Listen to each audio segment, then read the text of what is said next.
ఆటల పోటీలు కండక్ట్ చేయడం, ఆటల పోటీలకు వెళ్ళే వాళ్ళకి పాలు ఇవ్వడం, గెలిచి వస్తే సన్మానించడం, ఇలా కార్యక్రమాలు చేసేవాడిని. ఇంజనీర్గా బయటకు వచ్చిన తర్వాత నేను చదువుకున్న చదువు నా ప్రాంతానికి ఉపయోగపడాలనేటువంటి ఉద్దేశంతో water and soil testing laboratory పెట్టి వేలాది మంది రైతులకి సాంకేతిక పరిజ్ఞానాన్ని ఇచ్చాము. అలాగే ట్రైనింగ్ అండ్ డెమాన్స్ట్రేషన్ కార్యక్రమాలు ఏర్పాటు చేసి ఒక 20 సంవత్సరాల పాటు ఆ రంగంలో పనిచేశాను. అందుకు గాను ప్రభుత్వం నుంచి ఒక 3 అవార్డు. అలాంటి తరుణంలో నాకు మంచి అవకాశం వచ్చింది. అదేంటంటే పేదరికాన్ని తగ్గించడం ఎట్లా అనే అంశం మీద పరిశోధన చేసి రిపోర్ట్ ఇవ్వమని ప్రభుత్వం అడగటం. ఆ పరిశోధకుడుగా నేను ఏం చేయాలి? ఏసీ గదుల్లో కూర్చుని రిపోర్ట్ రాయడానికి లేదు. ఎవరి దగ్గరికి వెళ్ళానంటే పేదల దగ్గరికి వెళ్ళి నువ్వెందుకు పేదరికంలో ఉన్నావు అని అడగడం మొదలుపెట్టాను. అలాగే ఒక్కరిని అడిగితే తప్పు చెప్తారేమో అని కదా, తప్పు చెప్పొచ్చు కదా. ఆ గ్రూప్ అంతా కూర్చోబెట్టి అడగడం మొదలు పెడితే వాళ్ళు చెప్పిన అంశం ఏంటంటే అనారోగ్యంతో ఉండడం మూలంగా పనిచేయలేకపోతున్నాం, అందుకనే పేదరికంలో ఉన్నాము అని చెప్పారు. మరికొంతమంది ఏం చెప్పారంటే ఒక్కసారి అనారోగ్యం వస్తే జీవితకాలం మందుల కోసం హాస్పిటల్ డాక్టర్స్ కోసం ఖర్చు పెట్టాల్సి వస్తూ ఉంది, అందువల్ల పేదరికంలో ఉన్నాము అని చెప్పారు. దాంతో ఆలోచనలో పడ్డాము. మరి నేను పేదరికం మీద అంచనా వేయడం కాకుండా దాన్ని ఎట్లా తగ్గించాలో కూడా ప్రభుత్వానికి నివేదిక ఇవ్వాలి. దానికోసం ఈ అనారోగ్యం అనేటువంటి అంశం కదా, ఉన్నవాడు ఉన్నవాడు కూడా అనారోగ్యంతోనే బాధపడతా ఉన్నారు, లేనివాడు కూడా అనారోగ్యంతో బాధపడతా ఉన్నారు. వీళ్ళందరికీ మంచి చేయాలి అంటే ఏం చేస్తే బాగుంటుంది అనే దాని మీద తిరిగి మళ్ళీ పరిశోధన చేయడం స్టార్ట్. మరి స్వాతంత్రం వచ్చి 60 సంవత్సరాలైనా ఆరోగ్య రంగం 100 రెట్లు పెరిగినా ఇంకా ప్రాబ్లమ్స్తో ఉన్నారు. ఇంటింటికి ఇవాళ రుగ్మతులు లేని ఇల్లు లేని పరిస్థితి ఇవాళ ఈ దేశంలో ఉంది. దీనికి సరైన పరిష్కారం చూపించాలి అనేటువంటి ఆలోచనతో ముందుకు వెళ్తే మాకు తగిన అంశం ఏంటంటే అది దేవుడిచ్చిన వరం ఆక్యుప్రెషర్ అనే వైద్య విధానం. ఏంటి ఈ విధానంలో ఉన్నది ఏంటంటే మందులన్నీ మన ఒంట్లోనే ఉంటాయి, నొక్కేసో గుచ్చేసో వాడేసుకోవాలి అంతే. అంటే చిన్నగా చెప్తారు, ఎందుకంటే టైం కూడా లేదు కనుక. ఎనార్జీ ట్యాబ్లెట్ ఇక్కడ ఉంది, బయట మనం ఒంట్లో కొనుక్కునేటువంటి ఎనార్జీ ట్యాబ్లెట్ ఎక్కడ ఉంది? ఇక్కడ ఉంది. ఇది నొక్కితే ఒంట్లో ఎక్కడ నొప్పులు కూడా తగ్గిపోతాయి. అక్కడ ఎనార్జీ ట్యాబ్లెట్కి సైడ్ ఎఫెక్ట్ ఉంది, ఈ ఎనార్జీ ట్యాబ్లెట్కి సైడ్ ఎఫెక్ట్. కొనాలా కొని? నీకు ఎంత ఎనార్జీ ట్యాబ్లెట్ కావాలో అంత ఎనార్జీ ట్యాబ్లెట్ ఇక్కడ ఉంది. ఆ స్థలం ఎక్కడుందో తెలుసుకోగలిగితే జీవితంలో ఒక్కసారి తెలిస్తే ఎనార్జీ కంపెనీ నీ దగ్గర ఉన్నట్లయితే కదా, అంతే కదండి. నీ కంపెనీ ఎనార్జీ మందు కంపెనీకి నువ్వే వాడరవి. ఎవరు వాడుకోవాలి? నువ్వే వాడుకోవాలి కదా. నీకు ఎంత మందు కావాలో అంత మంది ఇక్కడే ఉంది. అలాగే పారాసిటమాల్ టాబ్లెట్ ఇక్కడ DU14 అనే నాడీ కేంద్రం రూపంలో ఇక్కడ ఉంది. జ్వరం వస్తే అక్కడ ఊరికే ఇలా నొక్కితే చాలు, అప్పటికప్పుడు జ్వరం తగ్గిపోద్ది. మామూలు జ్వరం మనం జ్వరానికి టాబ్లెట్ తెచ్చుకుంటా వేసుకుంటే జ్వరం పోయి నీరసం వస్తుంది, ఇక్కడ జ్వరం పోయి ఉత్సాహం వస్తుంది. ఇంకా ఎబిల్ టాబ్లెట్ ఎక్కడుందంటే తొడ మీద ఉంది, ఇక్కడ ఉంది. ఎబిల్ టాబ్లెట్ వేస్తే ఏమొస్తుంది? మొత్తం వస్తుంది, నీరసం వస్తుంది, రకరకాల సెకండరీ ప్రాబ్లమ్స్ దోదలు గట్రా వగైరా వస్తాయి. ఈ టాబ్లెట్ మూలంగా ఎలర్జీ తగ్గిపోద్ది, ఎలాంటి నీరసము ఉండదు. అలాగే ఇవాళ కాల్షియం, చాలా మంది బోన్స్ కదా, బోన్స్ ప్రాబ్లంతో బాధపడుతున్నారు. అలాంటి వాళ్ళకి UP11 అనే నాడీ కేంద్రం ఇక్కడ ఉంది. ఇవి పెట్టుకుంటే బోన్స్ అన్ని కూడా తగ్గిపడతాయి. ఆస్ట్రోపరాసిస్ లాంటి భయంకరమైన వ్యాధులు కూడా తట్టుకోవడానికి ఉపయోగపడే మందు ఇక్కడ ఉంది. ఇంకా చెప్తే మరి వాళ్ళ ఆడపిల్లలు చాలా మంది కాలేజీకి వెళ్ళే పిల్లలను చూసుకుంటే 80% రక్తహీనతతో బాధపడుతున్నారు. వాళ్ళకు ఉపయోగపడే నాడీ కేంద్రం మరి UB17 అనే నాడీ కేంద్రం ఎక్కడుంది అంటే స్కాపులాకి డౌన్, స్కాపులాకి కింద వెన్నుపూసకి 2 ఏళ్ళు అటు ఇటు UB17 అనే నాడీ కేంద్రాన్ని నొక్కితే బ్లడ్ బ్యాంక్, మన బాడీలో ఉన్న బ్లడ్ బ్యాంక్ ని యాక్టివేట్ చేసి రక్తహీనత అనే రుగ్మతుల నుంచి మనం కాపాడుకోవడానికి ఉపయోగపడేటువంటి నాడీ కేంద్రం మా దేవుడు మన ఒంట్లోనే పెట్టాడు. అలాగే GB13 అనే నాడీ కేంద్రం మన వెముకలో ఉన్న మూలు కరిగిపోతే తిరిగి పునరుత్పత్తి చేయడానికి కావాల్సినటువంటి GB13 అనే నాడీ కేంద్రం ఇక్కడ పెట్టాడు. ఇవాళ ఒక మాట చెప్తాను, ఏంటో తెలుసా మీకు? లేడీస్ ఇన్ పర్టికులర్గా గొప్పవాళ్ళుగా మరి చూడడానికి అవకాశం ఉన్నటువంటి అంశం ఏంటంటే హార్ట్ సర్జరీలో మగవాళ్ళకి ఎక్కువ దొరుకుతాయా, ఆడవాళ్ళకి ఎక్కువ దొరుకుతాయా? ఏంటి? మగవాళ్ళకి ఎక్కువ దొరుకుతాయి. అంటే 85 to 90% మగవాళ్ళకి అయితే 10 to 15% ఆడవాళ్ళకి. ఆ అదృష్టం ఆడవాళ్ళలో తక్కువగా ఉండడానికి ఏంటో కారణం మీ అందరికి తెలిసి ఉండకపోవచ్చు. అవి మీరు వేసుకునే గాజులే. నిజం, గాజులు వేసుకోవడం మూలంగా హార్ట్ సర్జరీల సంఖ్య మరి మహిళల్లో తగ్గడానికి కారణమైంది. అది ఎక్కడ ఉందో తెలుసా? ఇక్కడ P6 అనే నాడీ కేంద్రం ఉంది. ఏంటిది? పెరికార్డియం 6 అనే నాడీ కేంద్రం. ఇది యాక్టివేట్ చేస్తే శక్తివంతులు అవుతారు. ఏమవుతారు? ఆడవాళ్ళు మహాశక్తులు. అవునా కాదా? నేను అన్న మాట గుర్తుపెట్టుకోండి.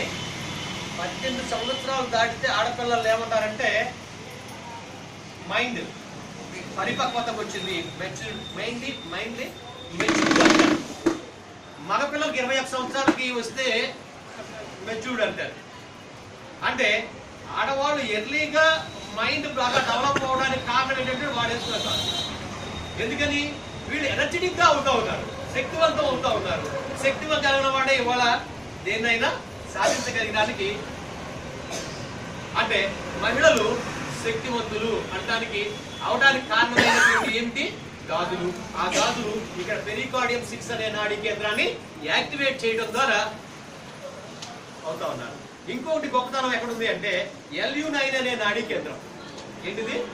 LU9 అనే నాడీ కేంద్రం. ఇవి చూడు, మనం పనిచేసేటప్పుడు గాజులు దంచేటప్పుడు, రుబ్బేటప్పుడు కదా, పనిచేసేటప్పుడు ఈ గాజులు అటు ఇటు వెళ్ళి ఇక్కడ ఉన్నటువంటి LU9 అనే నాడీ కేంద్రాన్ని యాక్టివేట్ చేస్తాయి. అంటే కదుపుతాయి. ఆ కదపడం మూలంగా మన బాడీలో ఉన్న రక్తనాళులన్నింటిలో ఎక్కడైనా పెరిగిపోయినట్టు బ్లాకేజెస్ ఉన్నట్లయితే మొత్తం క్లీన్ చేసి ఆ రక్తనాళాలలో ఎలాస్టిసిటీ పెరిగేలాగా చూడండి. కొన్ని నరాలు ఏమవుతాయి అందరూ ఎలాస్టిసిటీ తగ్గిపోతుంది. అంటే సాగే గుణం కోల్పోతా ఉన్నాయి, బ్లాక్ అవుతా ఉన్నాయి. అలాంటి బ్లాకేజ్ రాకుండా రక్తనాళాల్లో క్షీణత మరి ఎలాస్టిసిటీ తగ్గకుండా ఉబ్బుపోతున్నటువంటి రక్తనాళాలు కూడా మామూలు స్థాయికి తీసుకొచ్చేలాగా ఉపయోగపడేటువంటి ఏది? గాజులు. గాజులు ఇవాళ ఎవరైతే వేసుకుంటున్నారో వాళ్ళందరికీ ఈ హార్ట్ సర్జరీలో నివారించుకోవచ్చు, అలాగే శక్తిని పెంచుకోవచ్చు. వేసుకోకపోతే ఏమవుతుంది? మగాడితో పాటు మరి సమానంగా హార్ట్ సర్జరీ చేయించుకోవడానికి సిద్ధంగా ఉండాల్సిందే. అలాగే మరి మీరు వేసుకున్న గొలుసులు చూసారా? ఇది జ్వరం రాకుండా కదా, P14 నాడీ కేంద్రం జ్వరం రాకుండా వ్యాధి నిరోధ శక్తి పెరగడానికి ఉపయోగపడేటువంటి నాడీ కేంద్రాన్ని యాక్టివేట్ చేయడానికి గొలుసు. చిన్నపిల్ల పుట్టగానే ఫస్ట్ తాతమ్మ, తాతయ్య, నానమ్మ ఏం చేస్తారు? తీసుకొచ్చి ఫస్ట్ గొలుసు వేస్తారు కదా.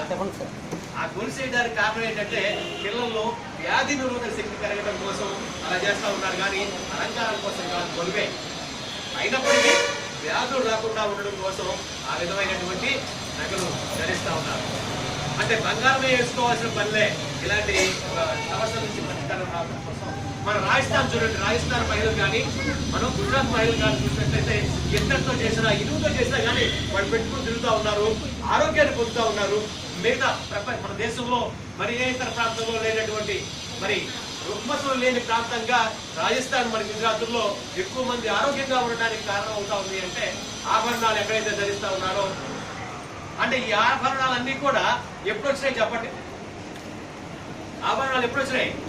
ఈ మధ్య వచ్చినాయా? ఈ బ్రిటిష్ వాడు వచ్చినప్పుడు వచ్చినాయా? కాదు కదా. ఎప్పటి నుంచి ఉన్నాయి? దేవతల కాలం నుంచి ఉన్నాయి. అంటే ఈ దేశంలో ఈ ఆరోగ్య విధానం ఏదేది? ఆక్యుప్రెషర్ కావచ్చు, ఆకుపంచర్ కావచ్చు, మసాజ్ కావచ్చు, మ్యాక్సిపుషన్ కావచ్చు, ఈ తరహా వ్యాధి తగ్గించేటువంటి విధానం ఆ దేవతల కాలం నుంచి ఈ దేశంలో ఉంది. అయితే ఈ బ్రిటిష్ వాడు వచ్చిన తర్వాత వాడు తీసుకొచ్చినటువంటి విధానం ఇక్కడ చట్టపరంగా వాళ్ళకు పెద్ద అవకాశం వేసి పెద్దపేట వేసి వాళ్ళ గౌరవించడం ద్వారా ఈ దేశంలో మనకున్న సాంప్రదాయ విధానాలకి విఘాతం కలిగి మనం ఇవాళ ఈ దేశంలో అనారోగ్యం పాలైపోయాం. మరి ఇలాంటి పరిస్థితి నుంచి మళ్ళీ కోరుకోవాలి అంటే మన సాంప్రదాయ విధానాలను మనం మరొకసారి తెలుసుకుని వాటిని ఉపయోగించుకోవడం ద్వారా ఇప్పుడున్నటువంటి అనారోగ్య సమస్యలని పరిష్కరించారు. అయితే